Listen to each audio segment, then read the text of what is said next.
ada temen. Kalau di Indonesia kan kita bisa kayak lihat dong, lihat dong, sportif banget, tapi ya udah individu aja masing-masing gitu. Menurut gitu sih. To be honest, kita mengalami culture shock ya. Culture shock itu macam-macam. Culture shock itu macam-macam dari segi budaya maupun ya sistem pendidikan. Kita di sini baca jurnal banyak banget, sampai mau muntah. Bener deh.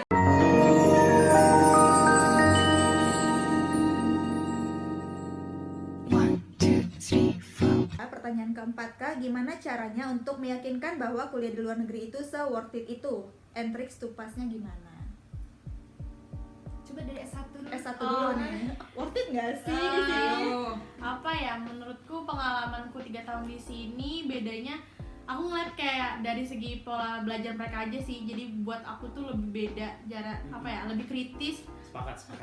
Buat lebih kritis pemikirannya, terus lebih apa ya, kalau di Indonesia kita tuh terbiasa menghafal di situ bener-bener nggak bisa cuma modal hafalan doang, karena emang kamu harus paham, harus ngerti apa yang dipelajarin, karena nanti apa yang dites itu bukan kayak apa, tapi bagaimana, kenapa, lebih kayak gitu sih. Jadi menurutku lebih bikin pandang itu lebih broad aja tentang satu hal, lebih kritis. Itu sih paling menurutku Kita ya. jadi lebih mandiri juga ya, maksudnya yang nyari benar. sendiri sumber dari mana-mana. Dan di situ kayak nggak ada temen. Kalau di Indonesia kan kita bisa kayak lihat dong, lihat dong gitu. Bener. Tapi kalau di situ emang Pas bener, iya individualis banget. Teman-temannya nih kayak suportif banget, tapi ya udah individu aja masing-masing gitu. Menurut gitu sih. Gitu. Bener-bener. Aku juga ngerasa kayak waktu ngerjain esai itu nggak bisa langsung kita paparin opini kita, tapi kayak atas dasar apa gitu loh. Kayak kok bisa sih nulis opini kayak gini, dapet info dari mana? Kan kalau di Indo kan kayaknya referensi tuh nggak dilihat sebegitunya ya. Maksudnya kayak ya udah kamu punya statement itu yang kamu pegang gitu loh. Kalau di sini tuh benar-benar harus fakta banget, dan benar-benar kita di sini baca jurnal banyak banget, sampai mau muntah. Bener deh. Tapi ya itu maksudnya kayak tingkat literasi kita tuh jadi lebih, maksudnya kayak jadi lebih rajin baca, jadi nggak yang cuma tahu yang penting aja nih gitu loh. Jadi maka nggak heran ya kalau misalkan kampus-kampus di UK itu selalu masuk kayak deretan apa Iya, top 100 segala itu, macam itu iya. versi manapun, karena emang itu dia lah metode Jadi pembelajarannya keren banget sih. Jadi menurut aku worth it sih buat kalian untuk mendaftar. Mas Panca gimana? Worth it nggak kuliah di sini? Iya, worth it banget. Itu emang apa ya? To be honest, kita mengalami culture shock ya. Culture shock itu macam-macam. Culture shock itu macam-macam dari segi budaya maupun ya sistem pendidikan. Karena memang kita yang selama ini, misalkan saya udah bertahun-tahun memperoleh pendidikan di Indonesia, tiba-tiba ke Inggris dengan sistem pendidikan yang sangat berbeda, dan kita mau nggak mau kita harus beradaptasi. Bukan sistem pendidikan beradaptasi dengan kita, tapi kita harus menyesuaikan diri dengan sistem pendidikan yang ada di UK. Itu worth it banget karena menambah kualitas diri banget. Dari segi manapun menambah kualitas diri, sehingga kita nih sebagai individu punya nilai jual ya. Nanti kalau misalnya kita bicara mengenai output ataupun outcome kita setelah lulus, itu pasti punya nilai jual sendiri. Seperti itu. Bener banget Mas Panca, aku dulu emang kerja di swasta dan emang bener banget. Aku dulu punya teman di HR, aku nggak usah ngomong perusahaannya ya. Pokoknya intinya kayak mereka tuh melihat memang bukan dari IPK duluan, tapi dari univ mana dulu.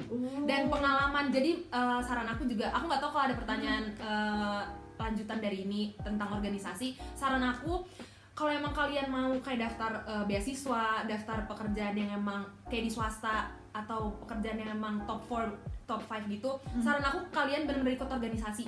Itu sangat membantu CV kalian. It builds up your CV. Jadi menurut aku benar-benar ikut, dan gak rugi juga sih ikut kayak gitu. Gak akan ngambil waktu jam belajar kok kalau emang kalian pinter-pinter bagi waktunya. Nah ini untuk pekerjaan ya, kalau menurut aku tuh pengalaman juga penting nih di luar negeri. Misalnya kayak di dalam negeri ya emang referensi penting, kayak pembelajaran penting, tapi di sini aku sampai lecture belum ditonton nih, terus tiba-tiba udah ada tutorial lagi. Kan kalau di Indonesia tuh kayak masih dijelasin kan, S1 aku nggak tahu S2 Indonesianya tuh gimana.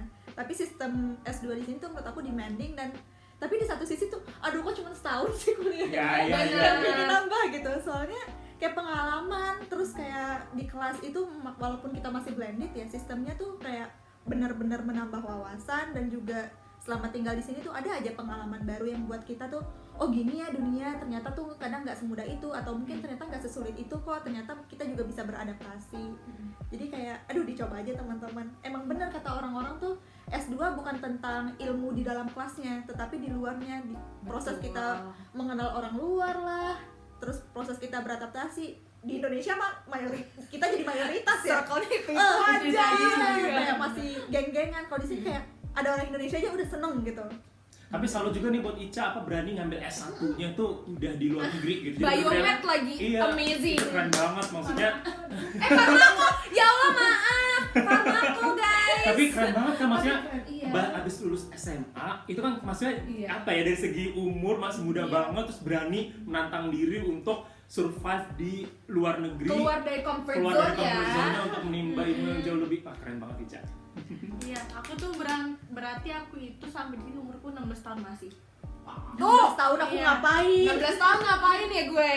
Aku masih SMA 16 tahun. Iya, 16 tahun. Iya ya? Iya, aku masih SMA 16 tahun. Iya, 9 tahun ya. Oh, pintar.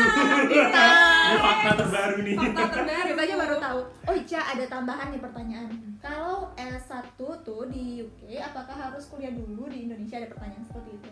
Atau gimana? Enggak Kan sih. di sini ada college kan sistemnya. Oh iya, jadi kalau aku itu kan emang aku nggak ada A level dan aku juga bukan kayak IB gitu kan dari Indonesia. Jadi aku di sini ngelakuin namanya foundation year. Nah, college gitu sebelum uni. Nah, kebetulan di Scotland ini foundation year itu hitungannya udah first year. Jadi setelah selesai itu aku langsung jump ke second year. Tapi kalau di England itu, setahu aku setelah kamu foundation year, kamu wajib ngulang dari tahun pertama lagi uni gitu loh.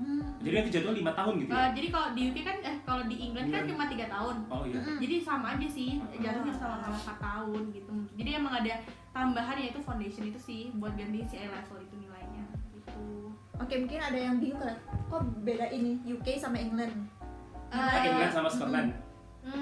Kan kalau UK kan England juga UK, tapi Iya. kayak kadang mungkin orang masih bingung gitu loh. Lah England bukannya UK juga? Iya memang ya, tapi England yang kayak intinya kayak London dan sebagainya itu 3 tahun, tapi harus ada foundation. Tambah foundationnya setahun. Jadi totalnya 4. Nah di sini tahun pertama yang udah kehitung foundation, tapi langsung bisa lanjut ke tahun kedua dan itu tetap 4 tahun jatuhnya. Gitu.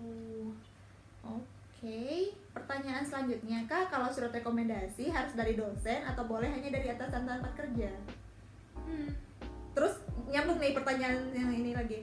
Mbak tips minta surat rekomendasi ke dosen yang lost contact. Kebetulan saya sama dosen gak dekat dari kuliah. Wow. Apa ya, kode aku karena aku dari S1, aku tuh lulus S1 kapan ya? 2019 aku baru mulai sekarang 2021. Jadi aku sempat kerja 1,5 tahun. Jadi aku dulu emang deket banget sama dosen karena emang aku aimnya bisa S1 tuh emang pengen S2. Jadi kayak emang aku berusaha keras untuk nggak lost contact sama si dosen ini. Dan kebetulan dosen aku ini kepala jurusan.